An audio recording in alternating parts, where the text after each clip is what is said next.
নমস্কার, কেমন আছেন সবাই? আপনারা আছেন শিবের সাথে। যদি আপনাদের মনে না থাকে বলে দিই, আমরা রস আইল্যান্ড থেকে ফিরছি। আপনার ওয়েদার খুবই বাজে ছিল, তো তাই জন্যে আমাদের রিরাউট করে অন্য একটা পোর্টে নিয়ে যাওয়া হচ্ছে। তো এই পোর্টটায় ঢুকছি। একদিক থেকে ভালোই হলো, আমাদের আরেকটা পোর্ট দেখা হলো। এই পোর্টটা অ্যাকচুয়ালি আপনার কমার্শিয়াল, আপনার অ্যাকচুয়ালি ওই ট্রান্সপোর্টেশন যে ভেসেলগুলো হয় সেইগুলোই মোস্ট প্রবলি এই পোর্টটা ইউজ করে।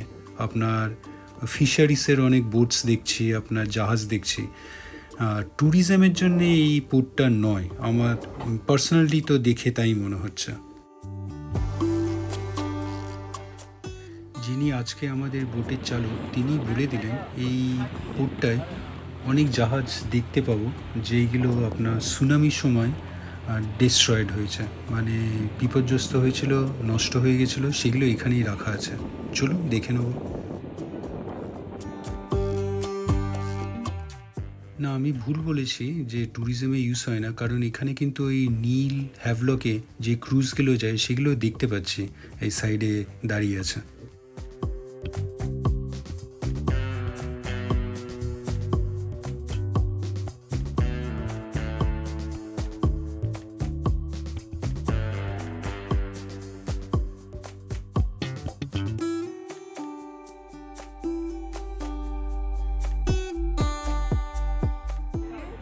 দেখুন, এই জাহাজটা পুরোটাই ডিস্ট্রয়েড, এখন এখানে আপনার রাখা আছে, পুরোটাই নষ্ট হয়ে গেছিলো সুনামির সময়।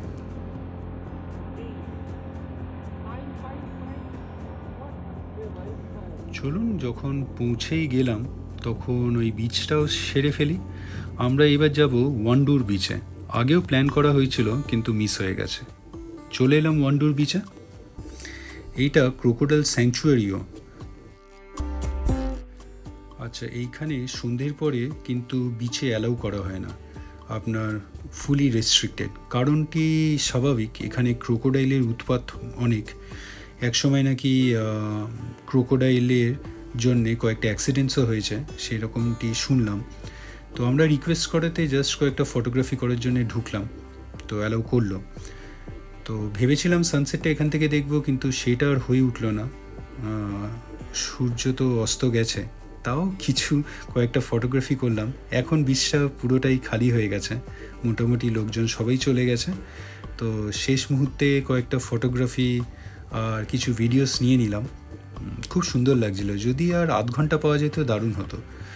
তো এখানে কাটালাম, একটু সময় কাটালাম, কারণ এই বিচের ধারে অনেক আপনার দোকান আছে ছোট ছোট, আপনার খাওয়ার দাওয়ারের স্টলস, তারপরে আপনার ঘর সাজানোর কিছু সোভেনিয়ার জিনিসপত্র, অনেক কিছু টুকটাক কেনাও হলো।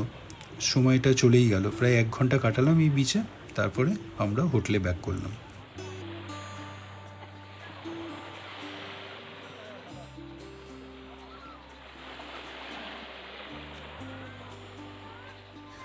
আমরা যেটা প্ল্যান করেছিলাম জলি বয় আইল্যান্ডে যাওয়ার, সেইটা এইখান থেকেই যাওয়া হতো, কিন্তু সেটা তো এখন বন্ধ। তার জায়গায় আমরা অন্য একটা জায়গায় গেলাম। যাই হোক, ওয়ান্ডুর বিচ অবশেষে দেখা হলো। আমাদের সময়টা এতই কম, আমাদের এই 11 ডেজ 10 নাইটসে এত কিছু দেখতে পাবো ভাবতে পারিনি। খালি একটা মিউজিয়াম মিস হয়েছে, অ্যানথ্রোপোলজি মিউজিয়াম। পরের বার না হয় সেটা দেখে নেব যখন আসবো আন্দামানসে। তো বেশ ভালোই ঘোরা হচ্ছে এই বিচটা, দেখুন। 2-3টে জায়গায় যদি আর আধ ঘন্টা থেকে 1 ঘন্টার সময় পেতাম তাহলে সত্যি খুব ভালো হতো। যেমন এই ওয়ান্ডুর বিচে, তারপরে সেই চিড়িয়াটাপু বলেছিলাম, মনে আছে কিনা জানি না। তো এই জায়গাগুলো যদি আর আধ ঘন্টা থেকে 1 ঘন্টা সময় পেতাম সত্যি খুব ভালো হতো।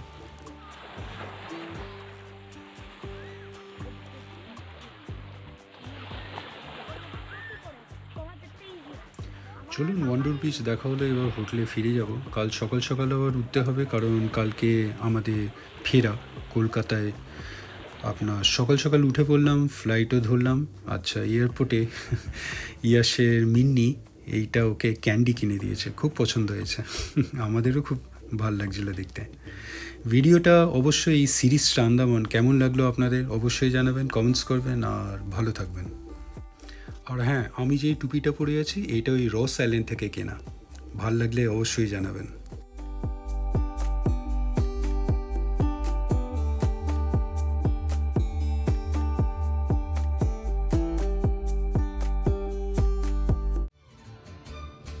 ভিডিওটা ভালো লাগলে লাইক, শেয়ার অ্যান্ড সাবস্ক্রাইব করবেন।